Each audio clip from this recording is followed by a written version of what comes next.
Ambassador Akashi, Professor Sato, thank you so much for your introductory remarks. Thank you all for coming here.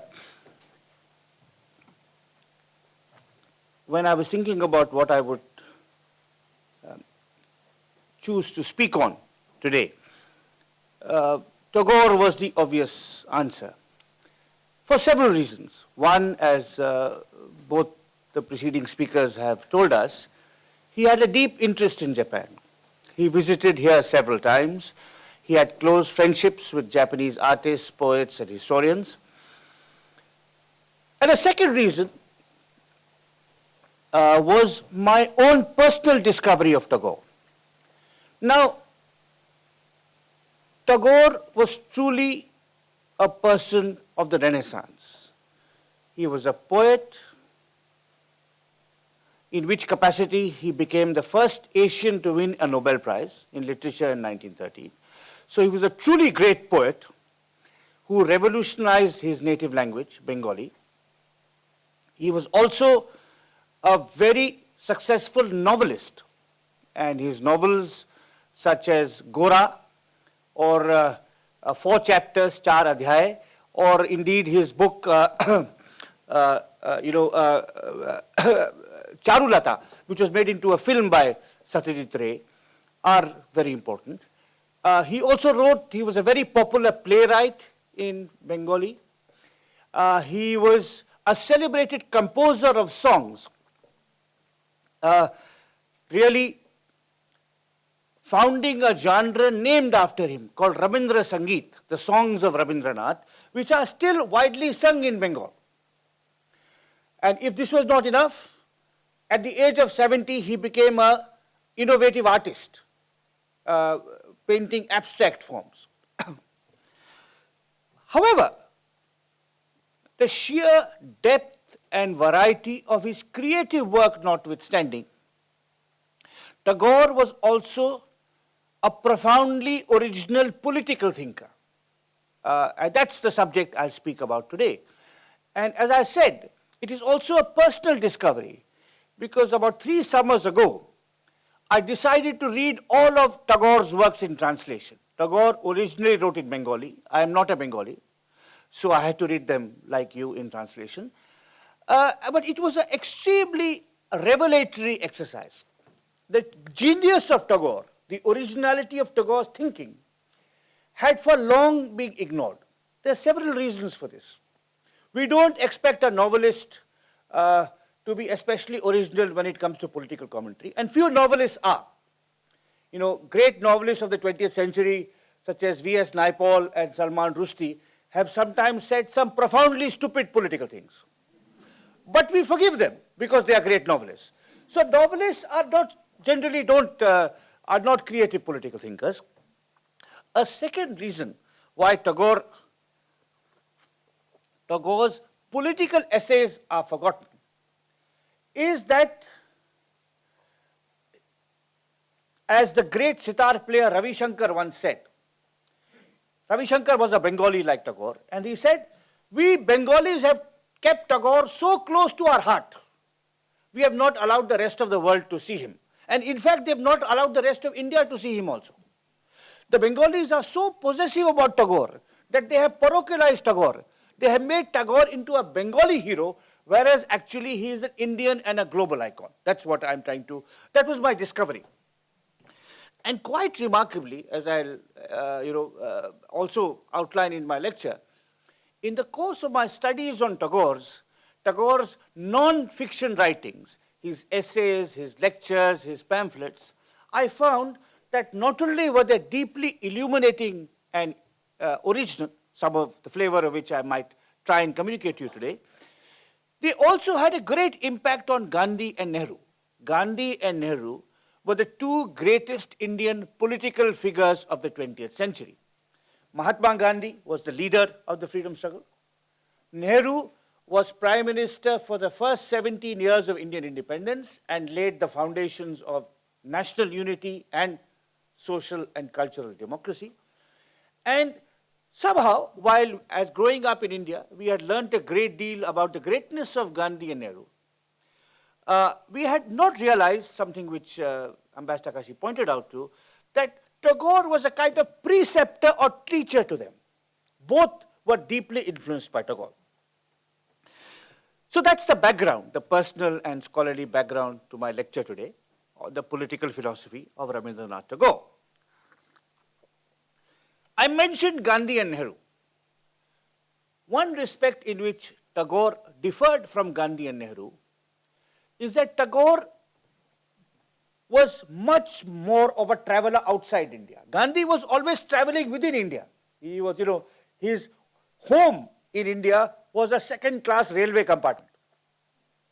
So he traveled from town to town, from village to village, and in the train he would attend to his correspondence, write his editorials, spin on his wheel, sometimes pray. But he traveled very little outside India. And when he traveled outside India, it was for clear professional or political reasons. He went to England to study law. He went to South Africa to practice as a lawyer. He went back to England in 1931 to negotiate with the British. Similarly, Nehru's travels were also part of his professional obligation. He was Prime Minister of India. He was also simultaneously Foreign Minister of India. And in his capacity as a statesman, as a political office holder, he had naturally to travel to many countries. But what distinguished Tagore was that unlike Gandhi, unlike Nehru, he did not travel abroad for professional or political reasons, but he traveled out of curiosity, to learn about other cultures, to learn about other civilizations, to meet thinkers and intellectuals who came from a different national or linguistic background than he did. And this is a feature of Tagore's work that really made him much more of an outward-looking thinker. Tagore was from the very beginning ambivalent about nationalism. The first major assertion of nationalism in India came between 1905 and 1907 through what was called the Swadeshi movement, or the self-rule movement. This was 10 years before Gandhi came back to South Africa. In 1905, Gandhi was still in South Africa. And in 1905, the Swadeshi movement, or the self-rule movement, was the first major popular mobilization of nationalist sentiment. The three great leaders of the Swadeshi movement were known as Bal, Lal, or Pal. Bal, Lal, and Pal. These were the names, the short forms of Bal Gangadhar Tilak, Lala Lajpat Rai, and Bipin Chandra Pal. These were the three great leaders of the Swadeshi movement in the pre-Gandhian phase. And the Swadeshi movement stood for self-reliance, self-rule, and a very important aspect of the movement was the boycott of foreign goods and the making of bonfires of foreign goods, to show that we don't need anything Western, we don't need anything foreign. We will, rely only on our own culture, our own resources, our own production, our own goods. Now, Tagore was very ambivalent about the Swadeshi movement. To begin with, he supported it. Then he became ambivalent about it. Later, he wrote a wonderful novel called Ghaire Baire, The Home and the World, about this ambivalence. And that novel was also made into a magnificent film by Satyajit Ray, where there is a protagonist who is a fiery agitator mobilizing the mobs to burn foreign cloth. And there is a more ambivalent figure who is his friend, who is saying, why are you inciting so much frenzy in the name of nationalism? When the Swadeshi movement was at its height in 1907-8, Tagore wrote to a friend of his expressing his ambivalence, a private letter, where he said, patriotism cannot be a final spiritual shelter. I will never allow patriotism to triumph over humanity as long as I live. This is in 1908, many years before he came to Japan. I will never allow patriotism to triumph over humanity as long as I live. Then he continues, I took a few steps down that road. This is an allusion to his support for the Swadeshi movement. I took a few steps down that road and stopped. For when I cannot retain my faith in universal man standing over and above my country, when patriotic prejudices overshadow my God, I feel inwardly starved. Now this is a letter of 1908 which expresses his love for his country, but his love for his country not at the expense of a more universal embrace of people of other creeds, other nationalities. The Swadeshi movement provoked Tagore to write a brilliant article published in a Bengali journal in August-September 1908. The article was called, in English translation, East and West in Greater India. And this is a very important article because it rehearsed and anticipated the themes of the lectures he was going to give in Japan in 1916-17, the lectures published in his seminal book, Nationalism, which Professor Sato referred to. So in this essay of 1908, Tagore criticized the sectarianism and xenophobia that lay at the heart of nationalist politics.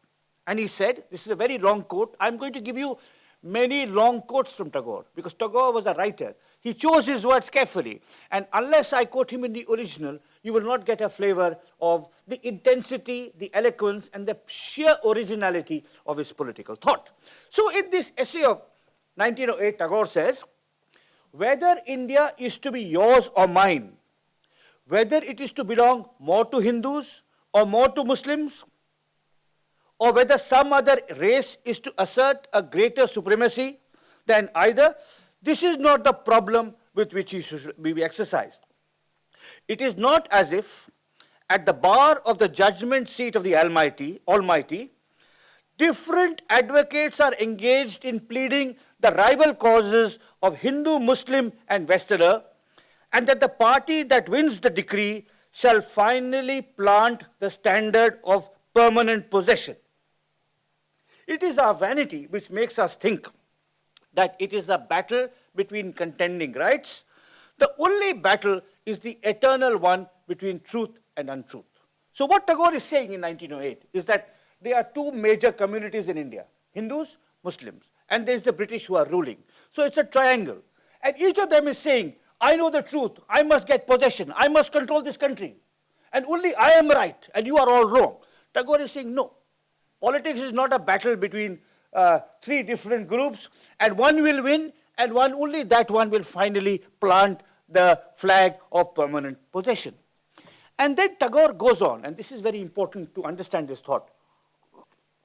He goes on to say, if India had been deprived of touch with the West, she would have lacked an element essential for her attainment of perfection. Europe, that is in 1908, Europe has her lamp ablaze. We must light our torches at its wick and make a fresh start on the highway of time. Now he's saying this because in the Swadeshi movement, there was a burst of enthusiasm for everything Indian. You reject everything foreign and you say Indians are the greatest.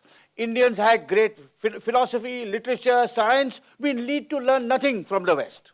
So Tagore is answering that. He's saying, no. If India had been deprived of touch with the West, she would have lacked something. That our forefathers, he says, 3,000 years ago, had extracted all of value from the universe is not a worthy thought. We are not so unfortunate, nor is the universe so poor. So what Tagore is saying is that in contrast to the xenophobic nationalist, who believes that his nation has a monopoly of truth, of virtue, of character, he's saying no. He's saying every nation is flawed. Every nation has vices, every nation has virtues. Every nation has contributed something to humanity, and we must learn from other nations. There is a wonderful image that he uses where he says, we must glory in the illumination of a lamp lit anywhere in the world. Now this is a prophetic warning because as I'll come towards the last portion of my talk, in 2015, we have rival camps, you know, the Christians, the Hindus, the Muslims, the aggressive secularists, all wanting to plant the flag of permanent possession. So Tagore is warning us against this xenophobia. And it is these ideas that he takes forward when he comes to Japan in 1916. Tagore was worried that Japan is mindlessly and blindly imitating the West. He was worried that India was shutting itself from the West. And on the other hand, he was worried that Japan was mindlessly and blindly imitating everything from the West in 1916. So he tells the Japanese audience, he says, you have the freedom to use the materials you have gathered from the West according to your genius and your need. You have the freedom. You are a great civilization, a great culture. Take from the West. Don't reject the West. But take from the West what you need. I mean, Tagore greatly appreciated and admired Japanese aesthetics and culture and art. But he was deeply worried about the growing militarism in imitation of the West.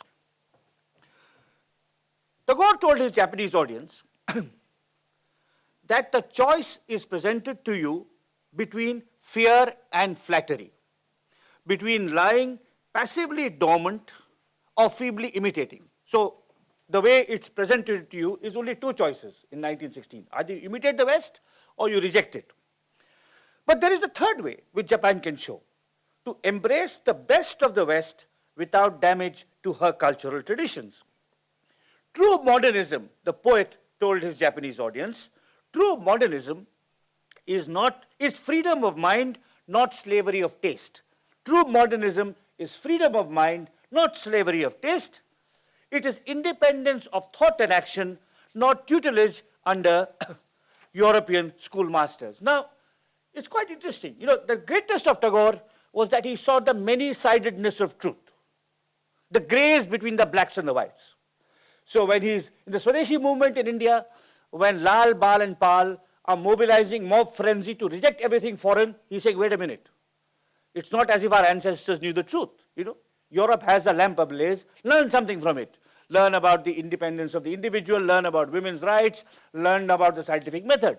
He comes to Japan and he finds a country eagerly embracing everything about the West. Their armies, their factories, their love of the machine, the desire to conquer other territories. And he tells them, no, wait a minute. Take something, but also keep something of your own.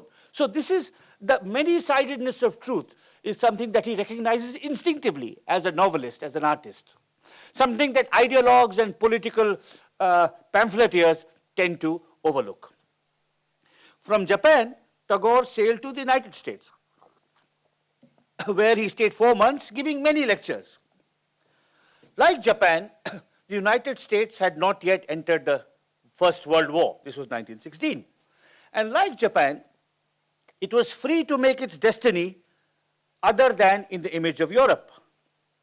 Thus far, said Tagore to the American audience, the spirit of conflict and conquest has been at the center of Western civilization. Thus far, the spirit of conquest and conflict has been at the center of Western nationalism. This greed-driven expansion has led to a cruel war that has driven its claws into the vitals of Europe. The cult of the nation, as practiced by the nations of Europe, says Tagore, has led to an escalating cycle of conflict where machine is pitted against machine and nation against nation in an endless bullfight of politics. I mean, this is an extraordinary judgment on the First World War, on the Second World War, indeed on all pointless wars, where machine is pitted against machine, nation pitted against nation in an endless bullfight of politics. But Tagore was hopeful that the Americans would show a different way. He said, you are experimental because you are a youthful nation. Unlike the Europeans, you are not intrinsically colonialist. Your history has been disinterested, says Tagore to the Americans. And because it is disinterested, you have been able to help Japan in her lessons in Western civilization. And that is why China can look upon you to justify Western civilization to the East. Because unlike the Europeans in 1916, the Americans did not really carry the burden of colonialism. Of course, there had been some expansionary wars in Spain, the Philippines had been annexed, but compared to the Europeans, who had divided Europe, who had divided Asia, Latin America, and Africa between them, the Americans were still not a colonial power. So Tagore tells them, you are carrying all the responsibility of a great future because you are untraveled by the grasping miserliness of a past.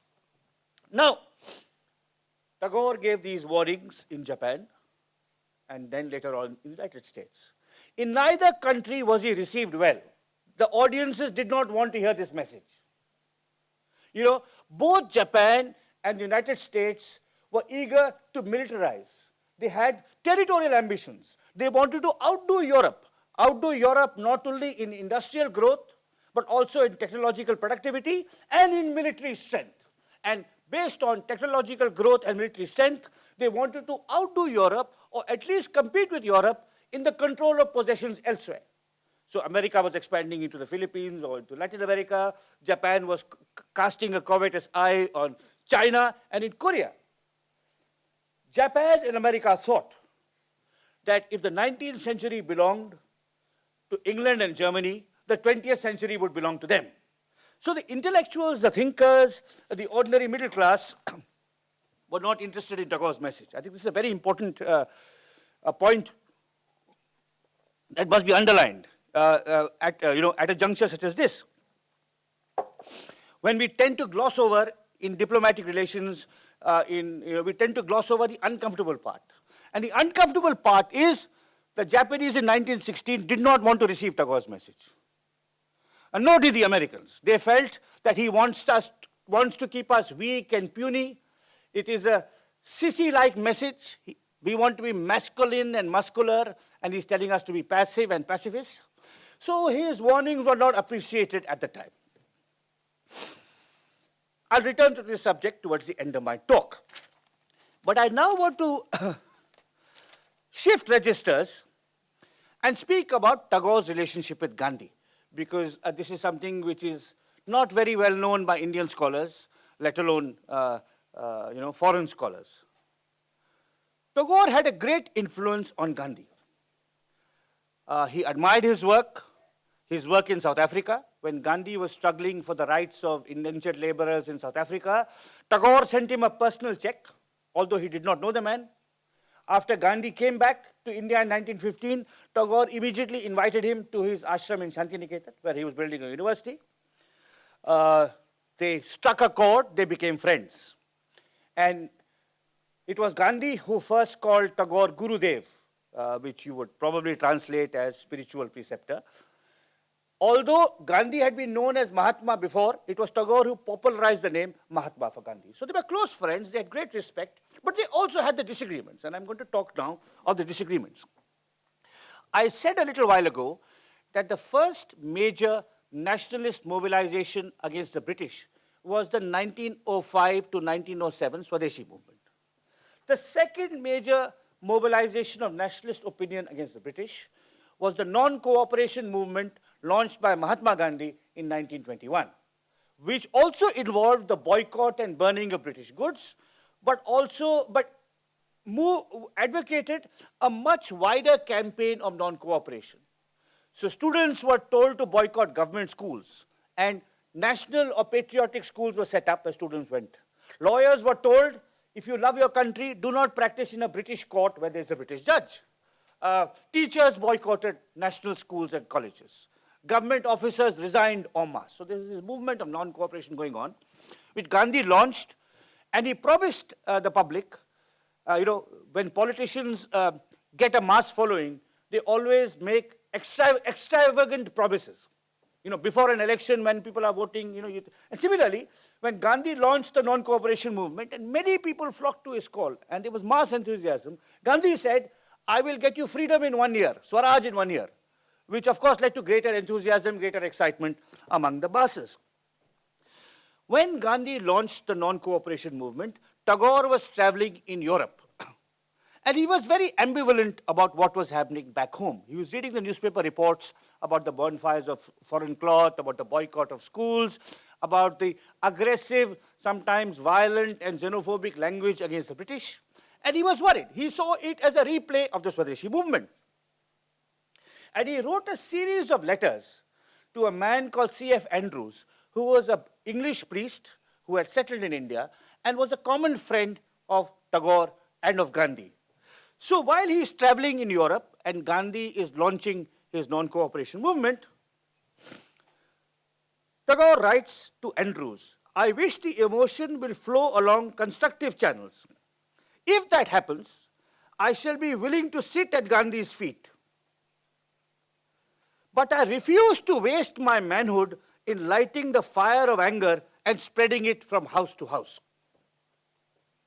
Lest he be accused of lack of patriotism, Tagore added, it is not that I do not feel anger in my heart for injustice, and I do not feel for the insult heaped on my motherland. So he wanted freedom from the British. He was insulted by the injustice the British had meted on to Indians. But he continues, but this anger of mine should be turned into the fire of love for lighting the lamp of worship. It would be an insult to humanity if I use the energy of my moral indignation for spreading a blind passion all over my country. So he was worried about, what the kind of anger and animosity, that destructive side of the non-cooperation movement. From Europe, Tagore sailed to the United States. He read about Gandhi's continuing movement in the newspapers and letters coming to him from India. On 14 January 1921, he writes from America to Andrews. He says, humanity is rich and many-sided. Humanity is rich and many-sided. I feel deeply hurt when man's personality is mutilated in the Western world and he is reduced to a machine. The same process of repression and curtailment of humanity is often advocated in our own country under the name of patriotism. In another letter, Tagore writes to Andrews. He says, what irony of fate it is that I should be preaching cooperation of cultures between East and West on this side of the sea, in the Atlantic, just at the moment when the doctrine of non-cooperation is preached on the other side. Now, I will skip over some of the long passages I have because, I don't have endless time and there's some things I want to get to. But I'll just summarize some of the quotations in my talk about, to do with the Gandhi-Tagore debate. Gandhi and Tagore had a series of exchanges through the 1920s. The letters that Tagore sent C.F. Andrews expressing his disquiet with the non-cooperation movement were released by Andrews to the press. And Gandhi read it and got angry. And he felt that Tagore does not trust me. Then he replied to Tagore. At one stage, Gandhi launched a polemic against the English language. He said, Ram Mohan Roy, who was a great Bengali reformer, was a pygmy because he wrote in English. And we do not need English. And Tagore chastised him. Tagore said, we need, English is a window to the world. You can keep your Bengali, keep your Gujarati, but also add English because it will give you, a window into modern scientific thought. And Gandhi, by rejecting English, was, in Tagore's view, succumbing to xenophobia and chauvinism. Now, Gandhi was stung by this criticism, and he replied, and I'm going to give you a very important quote now, so please listen to it carefully. When Tagore accused Gandhi of chauvinism and xenophobia, Gandhi was hurt because part of the criticism was true, and he tried to defend himself. He said, it's not true. I've had many friendships with white men. C.F. Andrews was a European. He said, I've had friends, English friends in South Africa. I want freedom, but I'm not a xenophobe. He modified his position on the English language, and I said, okay, I didn't mean to demean it completely, but I wanted to stress the importance of the mother tongue. And then, in replying to criticism, Tagore's criticism, that he was a cultural xenophobe, Gandhi said, and these words are very important, I'm going to give you the quote, I hope I am as great a believer in free air as the great poet. I do not want my house to be walled in on all sides and my windows to be stuffed. I want the cultures of all the lands to be blown about my house as freely as possible. But I refuse to be blown off my feet by any. Now, this is a line of Gandhi's that is very widely quoted. Gandhi gave many quotable lines for posterity, but these lines, particularly the lines, I do not want my house to be walled in on all sides and my windows to be stuffed. I want the cultures of all the lands to be blown about my house as freely as possible, but I refuse to be blown off my feet by any. Now, these lines are quoted very widely. You will find them on the internet. They have been used in epigraphs to books. In many Indian school and college auditoriums, you will find these lines as a statement of Gandhi's cosmopolitanism, as a statement of Gandhi's universalism, of his internationalism, where Gandhi is saying, I want to live in a home where the windows are open, and I welcome in all the winds, but I refuse to be blown off by any. Now, this quote is always reproduced without the crucial first line. The crucial first line was, I hope I am as great a believer in free air as the poet.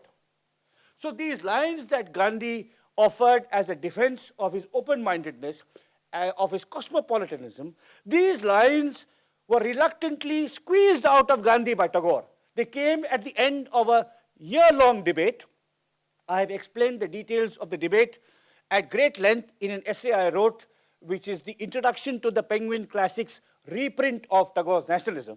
So those of you who are interested in following some of these ideas in greater detail, do get Tagore's classic book, Nationalism, in the new Penguin Classics edition, which has a 40-page introduction by me, where I show that Gandhi started this debate as a xenophobe, as an angry and blind patriot demonizing the British.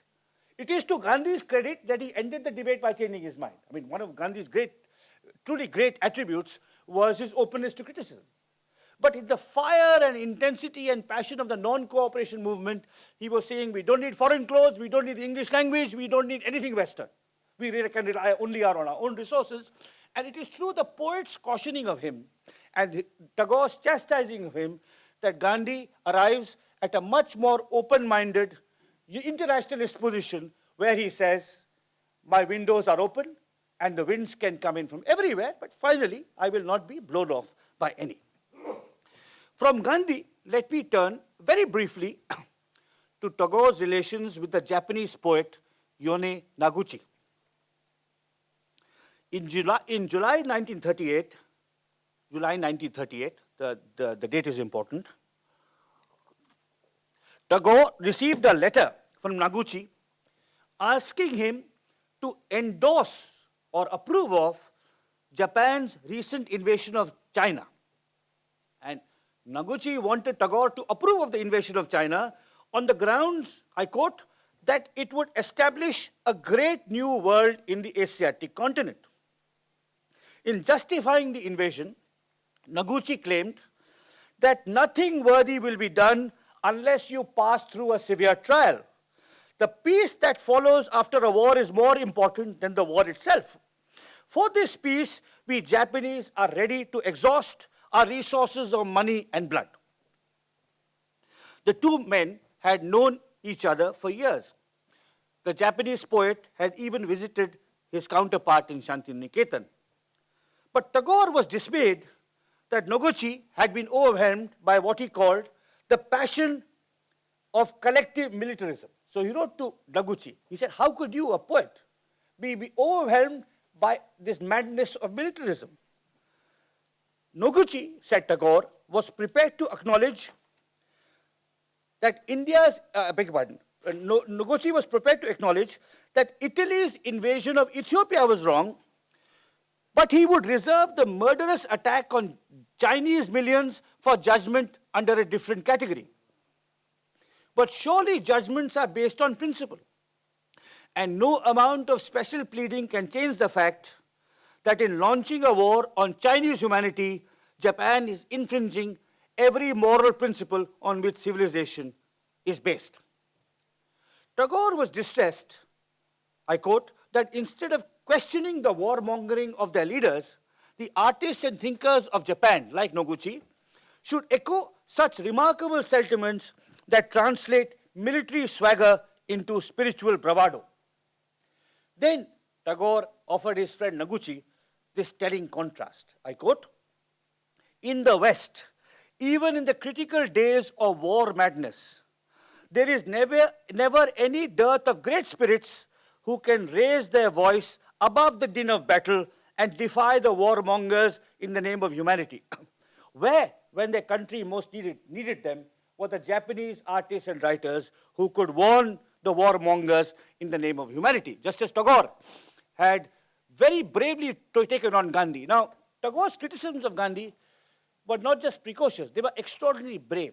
You know, when the entire nation is seized by a passion for independence, and when that passion is embodied in the person of a charismatic and extraordinarily influential political leader, for a single poet to stand out and criticize him requires great courage. But that's the kind of courage Tagore expressed in India, and that's the kind of courage he expected his friend Noguchi, as a poet and an artist, to express in Japan.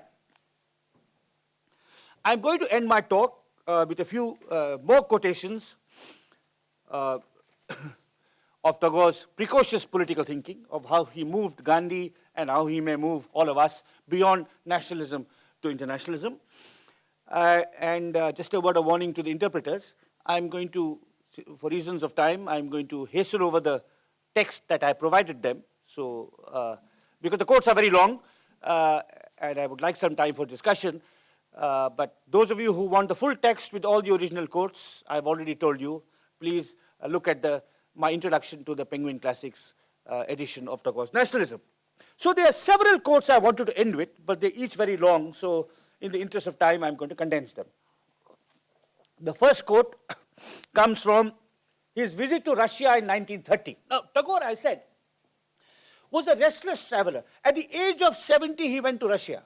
The next year, he went to Iran, because his poetry had been influenced by the Persian poet Hafiz, and he paid a visit to his grave. Later, he went to Indonesia. Still later, he went to Europe. I mean, and travel in the 1930s was very different from travel today, you know. It is a mark of how timid I am compared to Tagore, that while I can fly by plane to Japan, I have only come once, and he came 5 times in much more difficult circumstances. You know, I'm only 56. At 71, he was going to Russia and taking trains all over Russia. I mean, he was an extraordinary figure. So he went to Russia for 2 weeks in 1930. He was impressed by some aspects of the Soviet experiment, particularly the emphasis on education. But he was very worried by the lack of freedom of expression. He gave an interview to a Russian newspaper. This interview was not published by the Russian newspaper, but was reprinted in India because the Russian newspaper was afraid of the censors. But in this interview, he said, "Your social and political system must permit disagreement where minds are allowed to be free. Opinions are constantly changed and recharged only through the free circulation of intellectual forces and moral persuasion. Violence begets violence and blind stupidity. Freedom of mind is needed for the reception of truth. Terror hopelessly kills it." So already in 1930, you could see that the Soviet Union was moving towards an authoritarian political system where all independent thinking was being crushed. And he was warning them. This is before the Gulag. He's warning them. And so he tells the Russians, he says, "For the sake of humanity, I hope that you may never create a force of violence which will go on weaving an interminable chain of violence and cruelty. Already, you have inherited a legacy of violence and cruelty from the Tsarist regime. It is the worst legacy you could possibly have. You have tried to destroy many of the other aspects of that regime. Why not destroy this one too?" And sadly, the Russians were as unreceptive to his message as the Japanese had been 15 years later, but belatedly, of course, Tagore was vindicated by what later happened in the Soviet Union. So that's the first quote, what he says about Russia, about the totalitarianism of regimes such as Soviet Russia or China today or North Korea, or you can take your pick. The second quotation I'm going to offer you, and then there'll be a third that will end my talk, comes from his book Nationalism.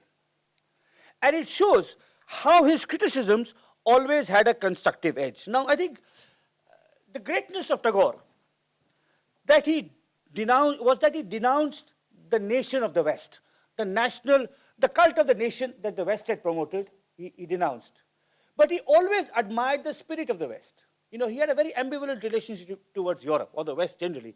He could recognize what India or Japan or United States had to reject, and at the same time appreciate what we could learn from Western culture, Western civilization, Western science, Western thought. In Tagore's view, Europe had produced imperialism and militarism, but it had also produced liberty and justice. So there were two pairs, imperialism and militarism, liberty and justice. Both come from the West, imperialism and militarism, but also liberty and justice. If you think of India and the pernicious inequalities of the caste system, sanctified by sacred scriptural texts in Hinduism, or if you think of the abominable treatment of women in traditional India, both by Islam and by Hinduism, you need justice and freedom, and liberty and justice to challenge them. So you can learn from the West. But you need to reject imperialism and militarism. One must resist the first pair, imperialism and militarism, but one must always retain the latter, justice and liberty. He puts this beautifully, this complex and nuanced thought, beautifully in his book Nationalism. I quote, there is one safety for us upon which we may count, and that is, we can claim Europe herself as our ally in our resistance to her temptations and to her violent encroachments. We can claim Europe itself as our ally in our resistance to her temptations and violent encroachments, for she has ever carried her own standards of perfection. By European standards itself, we can measure her faults and gauge her degrees of failure, so that we can call her before her own tribunal and put her to shame. So Europe has given us those weapons, weapons of non-violence, you could say, truth and justice.